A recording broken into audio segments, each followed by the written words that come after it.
Welcome,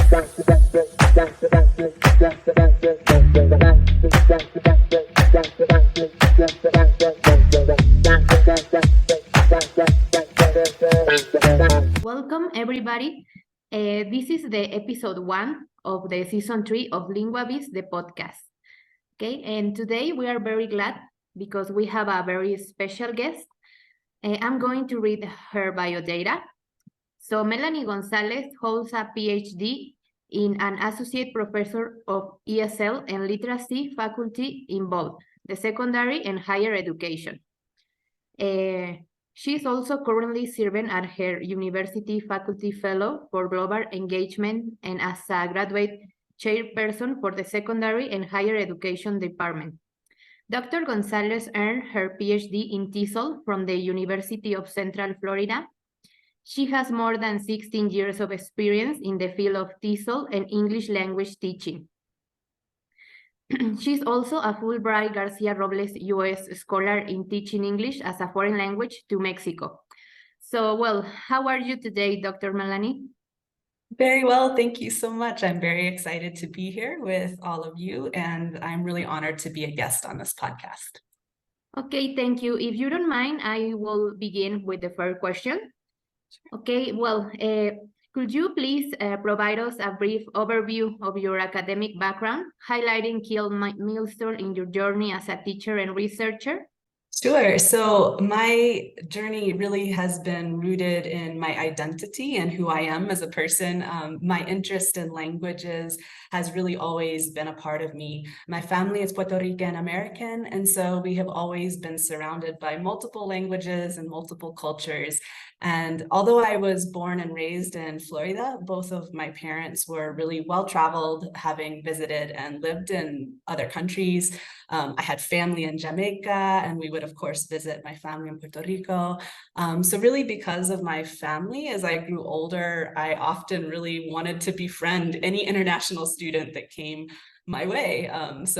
For example, my longtime pen pal is from Germany. We had an exchange student in high school from Argentina and another from South Korea who I became friends with and helped them in their classes. So it really felt natural and exciting as I grew into an adult to get my bachelor's in Spanish language and literature, a master's in TESOL, and then later my PhD in TESOL.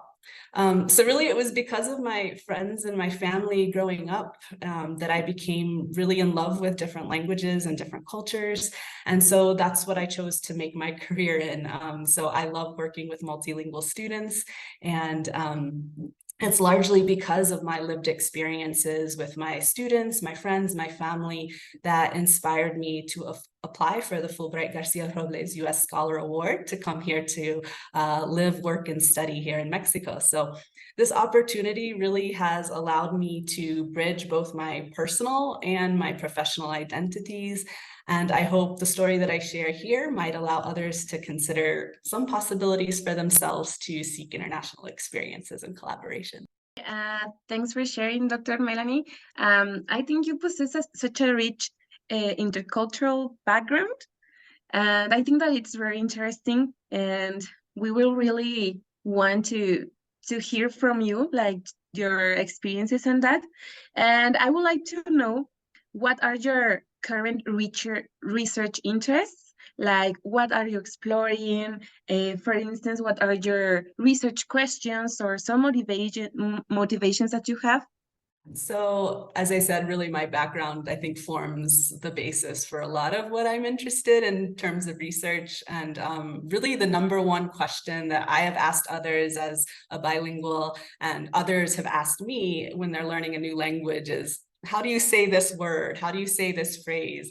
And I've often seen the most frustration, and I've experienced it myself, not when we're struggling with grammar, but when we're really lacking the vocabulary in a new language to really accurately say what we want to say. So it's something that I'm experiencing actually right now as I deploy my Spanish here in Mexico to live and work. And as such, my research interests have really long centered on issues of vocabulary learning and acquisition.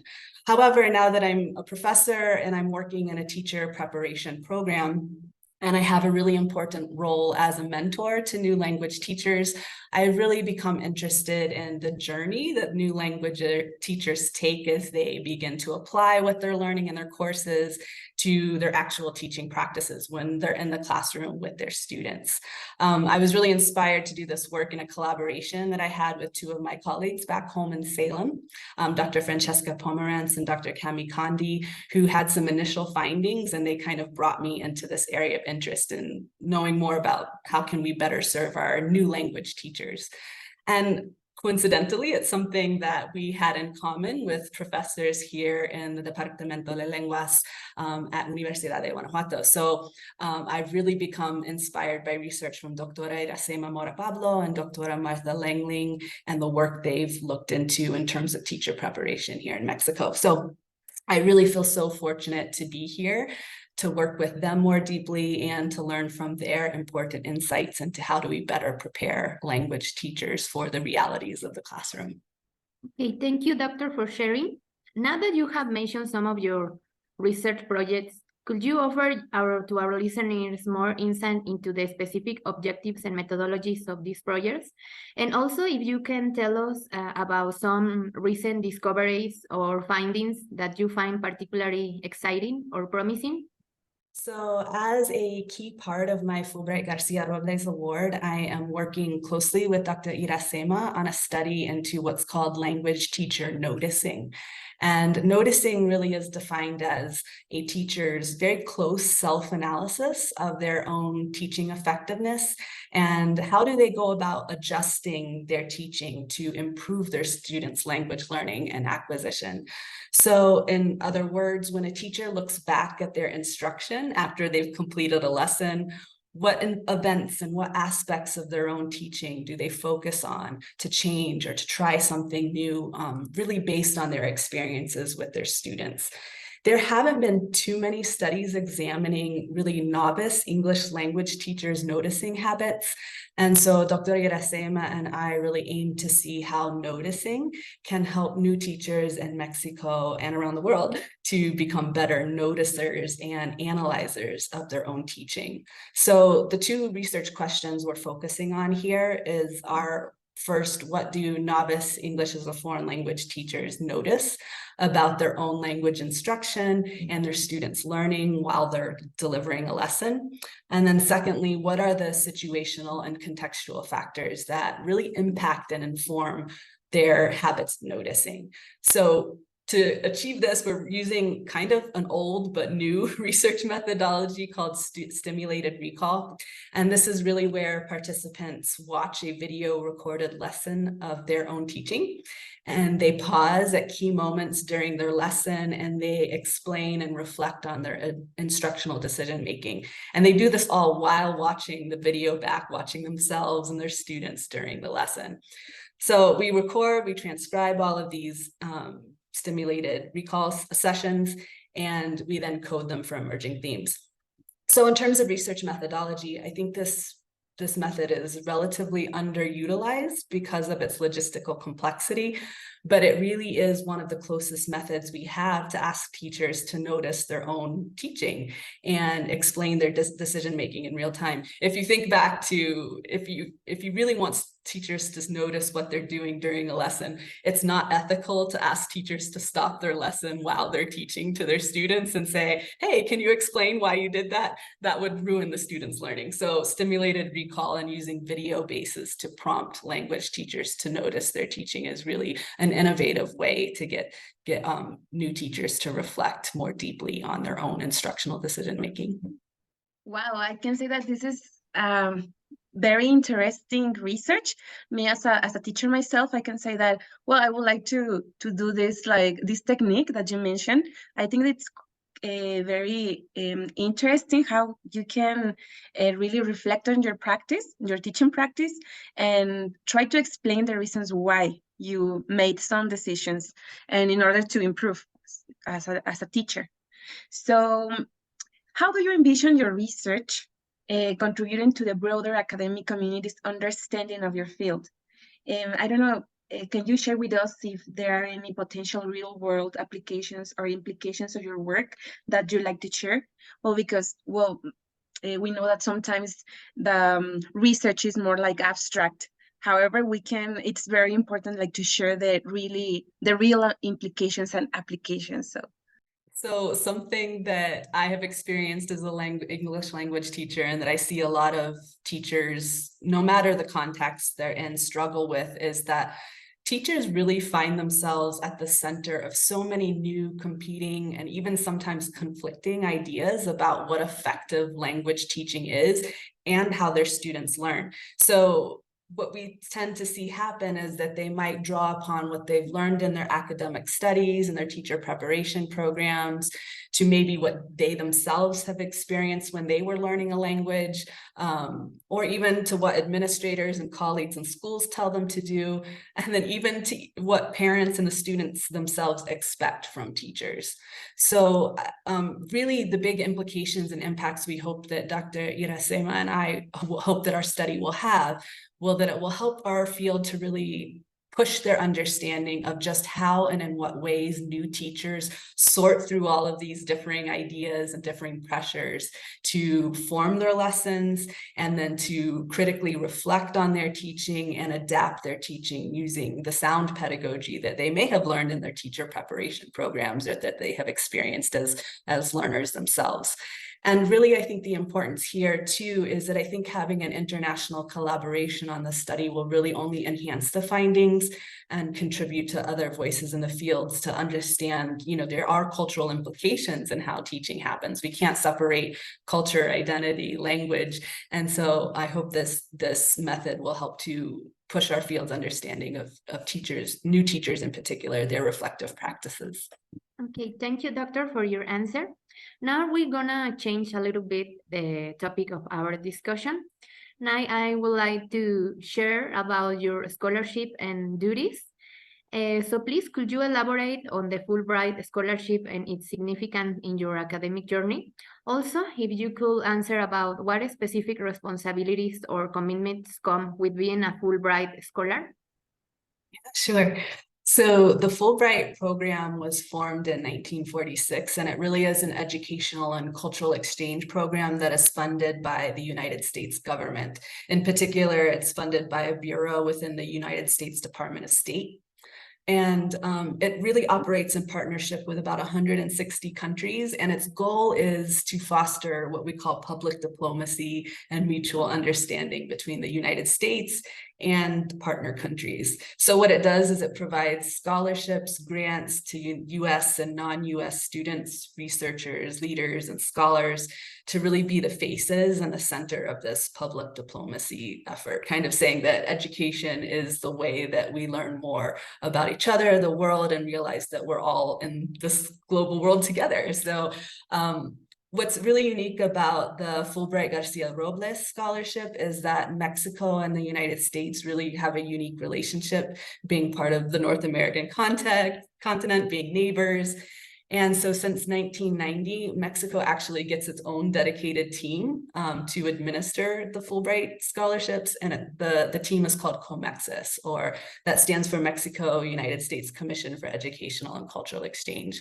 And what COMEXUS does is they're the ones to organize and oversee these scholarships and grants, and really to care for the grantees. So the Fullbright García Robles Scholarship actually supports both Mexican and American scholars, students, researchers, and professors to carry out their work. So what really my duties as a Fullbright García Robles US scholar in TEFL really include formal duties such as I'm co-teaching and observing classes here at the Universidad de Guanajuato.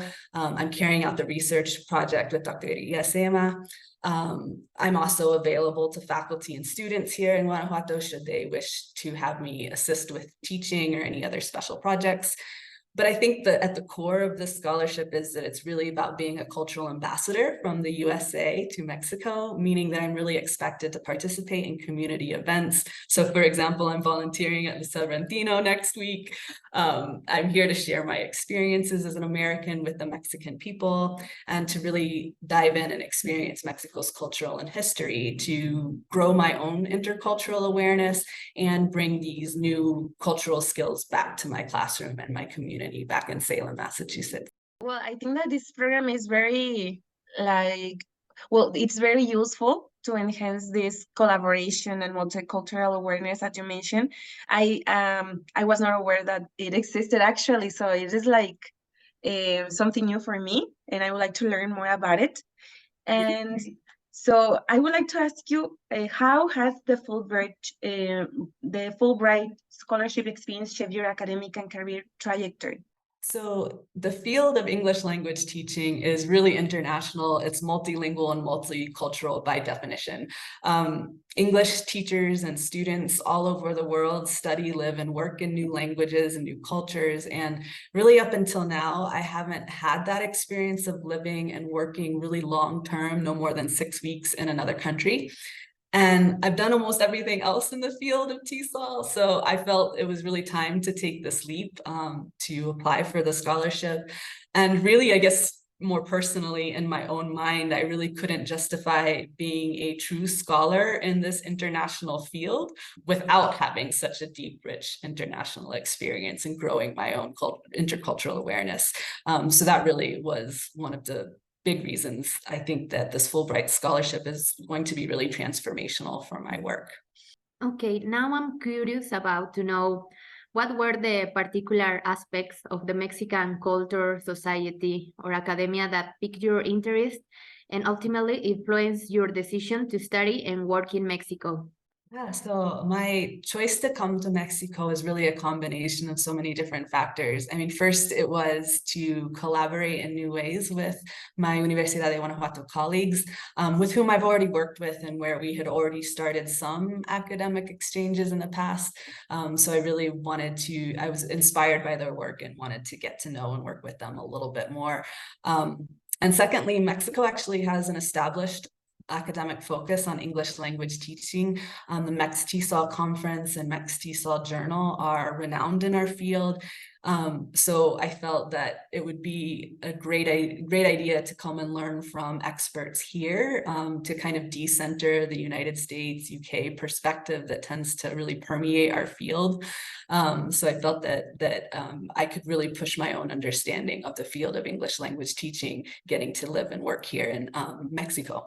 It was also, I will say, really appealing to have Comexis as the administrator of the scholarship. I felt that that would give a deeper connection to Mexico than I may have had experienced if I had gone to a country where Fulbright is administered solely through the US side of things.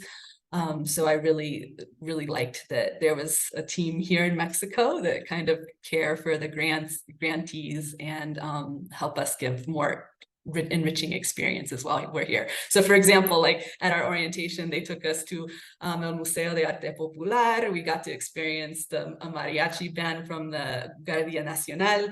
We also went to a lucha libre, and those things I think is what Comexis really brought to the grant side of things that maybe I might not have experienced if I didn't have a dedicated team like Comexis here. And then lastly, as a Latina myself, I was really interested in broadening my cultural awareness of El Mundo Latinoamericano and really seeing the differences and similarities between Puerto Rican and Mexican cultures. It's so fun to speak with friends here about how there's so many shared experiences growing up in a Puerto Rican culture with a Mexican culture, but then there are other things that are so unique to Mexico, from the vocabulary, from the richness of the music, things like that, that are really inspiring. Okay, thanks for sharing. And well, so now we know that you have a very rich cultural background.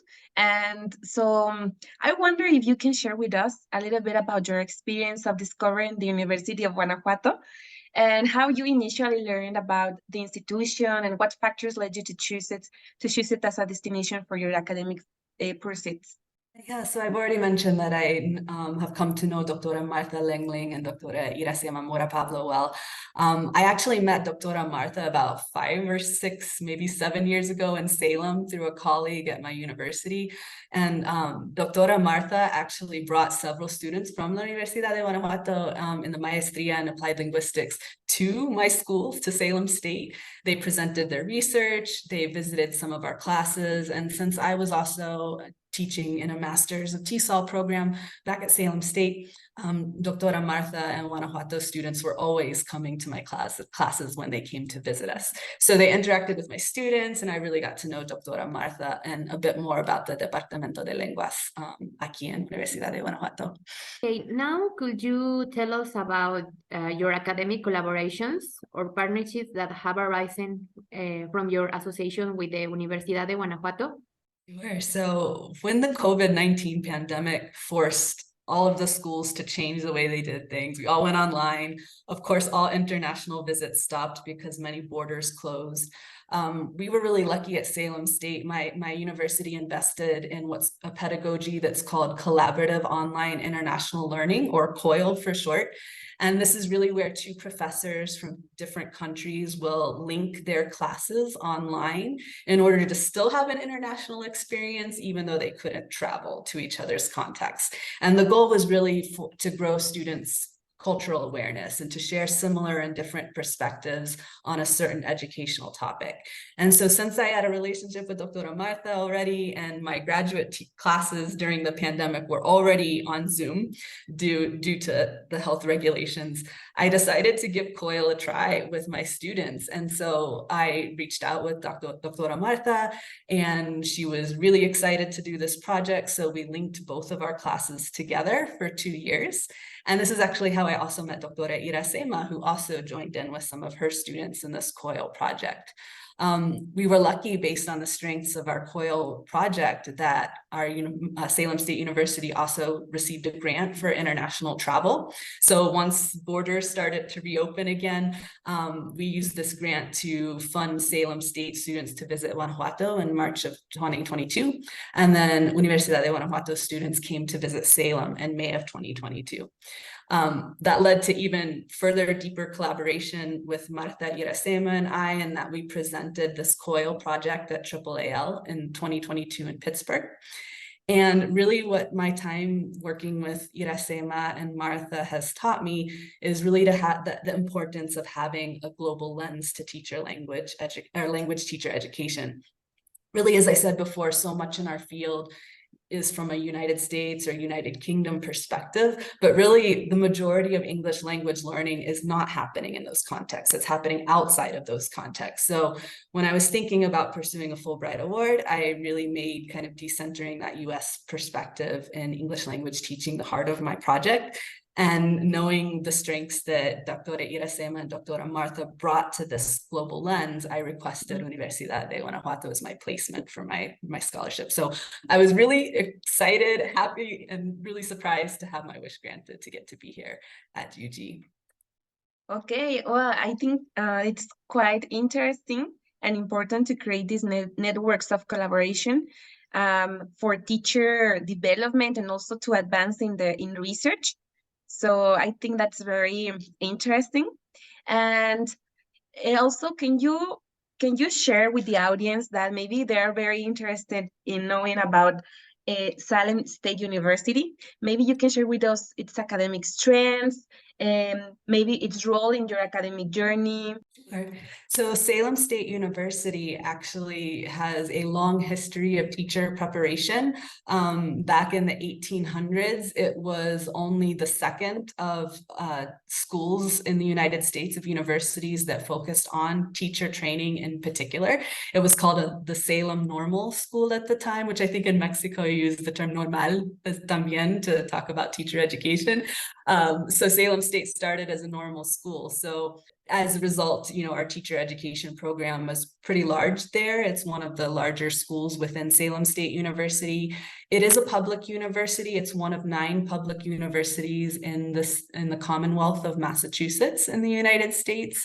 And we are not a big university. We're pretty small. We only have about 8,000 to 10,000 students at our university. But something that is really unique about our school is we're the most diverse public university in the state of Massachusetts. So we are actually known what's called an emerging Hispanic serving institution, meaning that we're approaching 25% of our student population at Salem State identify as Hispanic or Latinx, Latina in some way.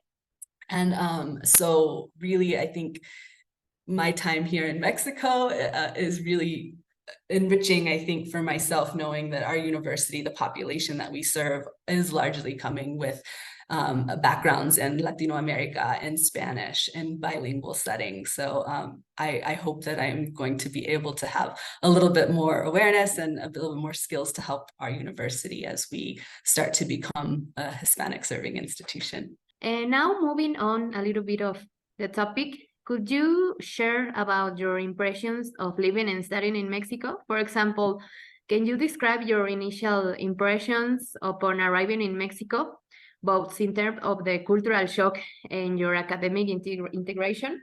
Sure. So being that I had already a multicultural, multilingual background, I really thought I would be more prepared than I was. I think for me, my adjustments have been around navigating the living life in my weaker language of Spanish. But, you know, this was really a key reason for me to pursue my Fullbright in Mexico as well. I really wanted to improve my academic and disciplinary Spanish language skills. I do have a good conversational level of Spanish, and so I kind of expected to adapt a lot more quickly to functioning in Spanish, to the new conversational routines, a different accent from my Puerto Rican family, and the vocabulary. But I still had some challenges. I am definitely getting better now, 2 months into my Fulbright stay.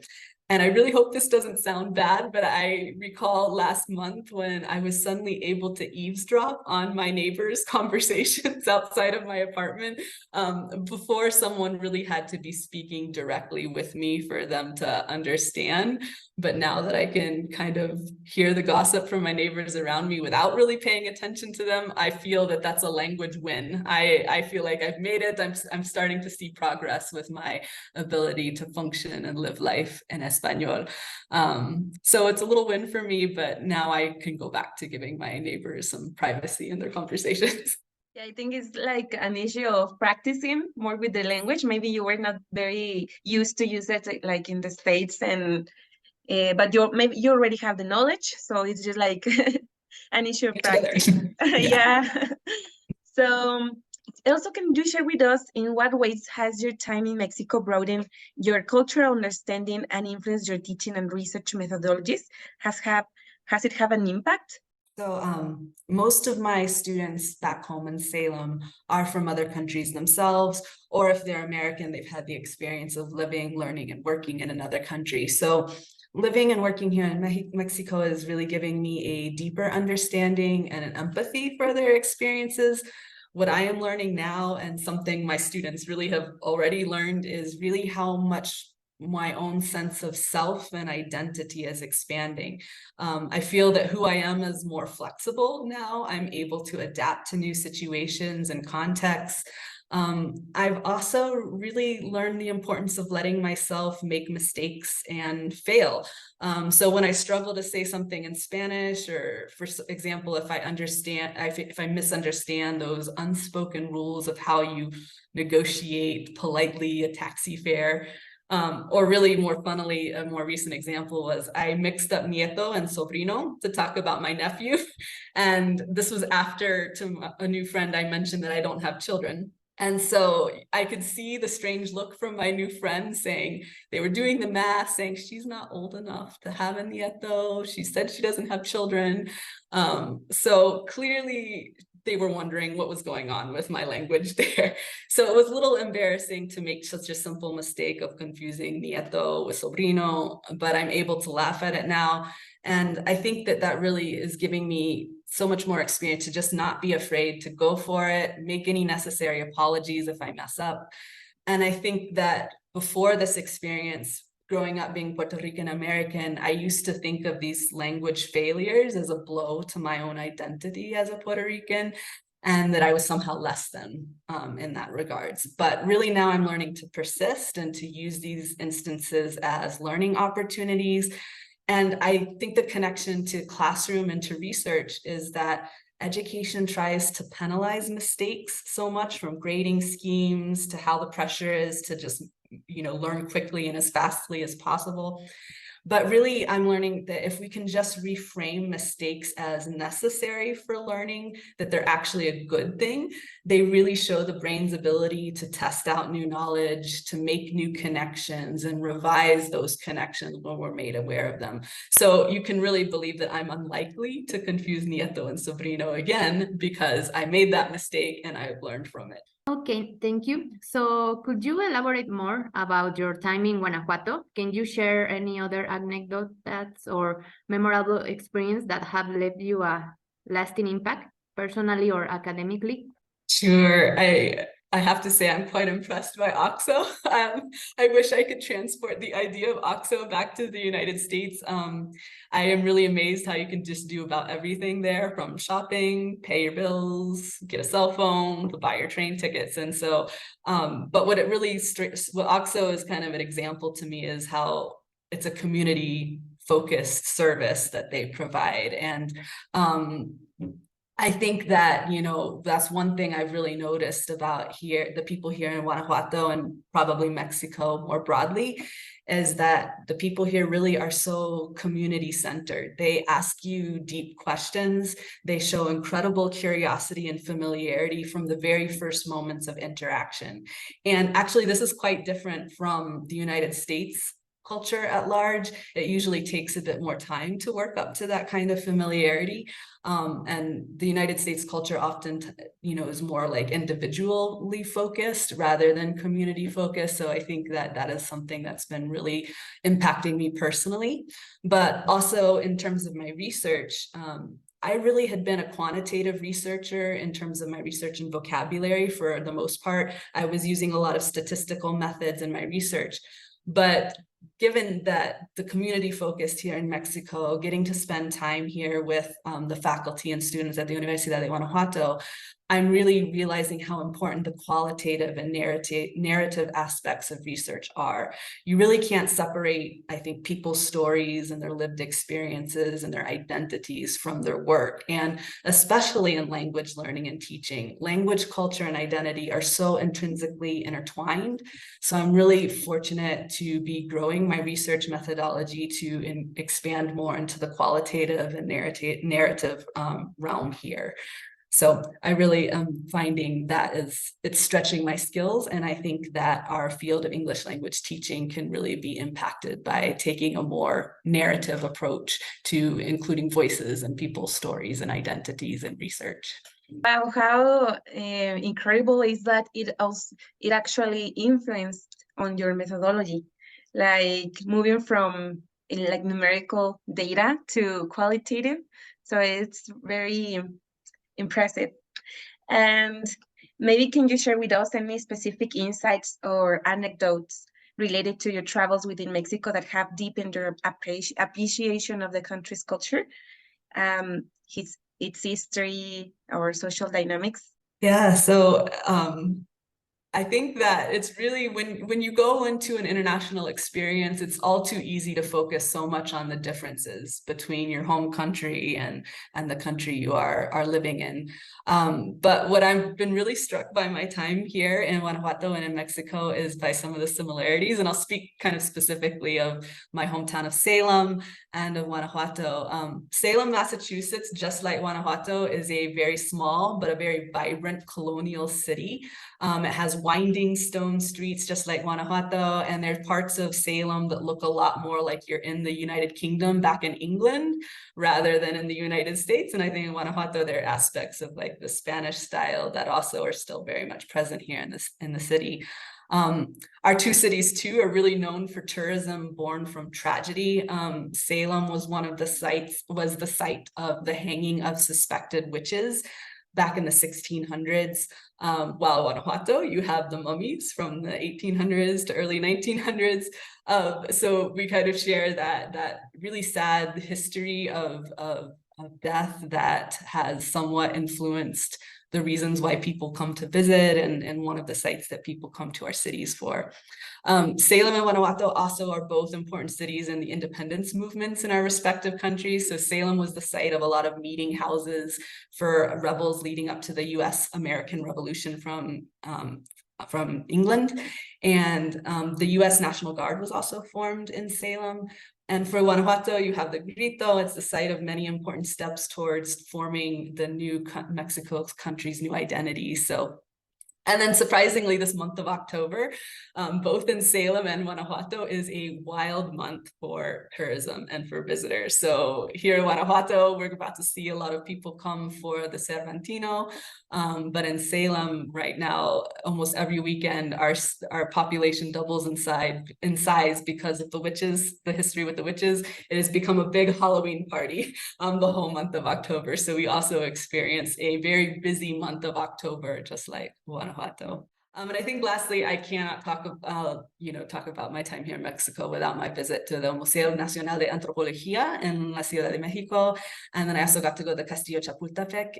And my visits there just gave me chills. I mean, seeing the history of Mexico and of Mesoamerica and North America resituated within thousands of years of history was just really awe-inspiring. And to really see those threads that still intertwine with our worlds today. I also learned about my own country's complex relationship with Mexico since the early days of Mexican independence. And I really think that it's important for us to examine closely and be more aware of these complex and even sometimes painful aspects of our own histories, because seeing how those threads can still persist today can really help us to kind of heal together and move forward together. Okay, thank you, Doctor, for sharing these interesting anecdotes. Well, as a last question, can you tell us about how the unique cultural and academic aspects of Guanajuato influence your perspective or contribute somehow into your academic growth? I think pretty much it's that more community-based focus of how we approach everything in our work and our research. I think that my experiences here, from seeing how quickly the community here is willing to accept a visitor to their university, to their classes, is just really inspiring. And I think that taking that kind of focus and just remembering that not everything is about quantitative numbers, about growing grades, about graduating your programs, but actually how we are fostering a sense of community, that we're in this together, that sometimes the stories, and sometimes even as I shared about my own language journey here in Mexico, how sometimes the failures and the mistakes are actually positive things for our learning and growing. So I think that it's all too easy to, if you just stay back home and the context, the context you're comfortable, the context you're familiar with, you might not get that same sense of mistakes actually are good. Having more questions than answers can really help us to learn more and to seek out others' perspectives and others' ideas and others' ways of thinking and habits are really important to pushing our growth in the field of education. Education is really flexible and we need to have to adapt with the times. We saw that with the COVID-19 pandemic, where everyone around the world was suddenly trying to figure out, how do we teach online, which is the best way to engage and just keep people focused when there's so much going on in the world. So I think that pandemic really showed how so many aspects of our lives are intertwined and how community is really important to move forward. And that's something I see as a strength of the people here in Guanajuato at the university. I mean, I have not been without nice food and treats from everyone around me here. So I just take that as really just such a welcoming sign of how important a community-based approach to language education can be. Well, thank you very much for sharing your experience, Dr. Melanie. It's been a real pleasure to hear from you, your experiences and your anecdotes and about your research, which we will really like to read more about. And we really hope that you enjoyed your experience here in Guanajuato and that you know more about it. And well, sadly, we ran out of time, but really we thank you for your time. Thank you, Patty, also. And I don't know if you have any final comment. Same as Dulce said, thank you, Doctor, for being here in our podcast. Yeah, I think it was pretty enriching to hear about all your experiences and to know about this intercultural and international relationship between our institution, the University of Guanajuato, and Salem University. So thank you very much for sharing your experiences. You both. I really enjoyed speaking with you, and yeah, I look forward to continuing our collaborations and relationships here. So thanks so much for your time. Yeah, and thank you to the audience. Stay tuned because applied linguistics is for everyone, and see you in the next episode. Thank you.